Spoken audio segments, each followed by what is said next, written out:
she didn't love him. And that was really lovely cause it was innocent. But now she's got a cup with something else in it. It's getting kinda blurry at 10:15. And he was in a hurry to be touching her skin. She's feeling kinda dirty when she's dancing with him, forgetting what she told me by the water fountain. Now he's grabbing her hips and pulling her in, kissing her lips and whispering in her ear. And she knows that she shouldn't listen, and that she should be with me by the water fountain.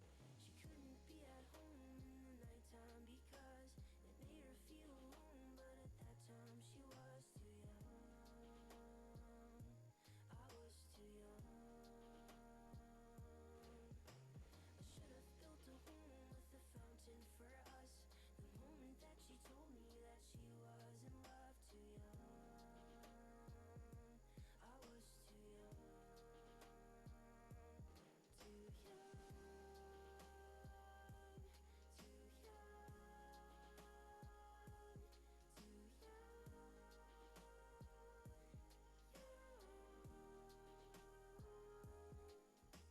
And if she ever goes back to the water fountain, the handle will be broken and the rust set in. But my hand, it will be open and I'll try to fix it. My heart, it will be open and I'll try to give it.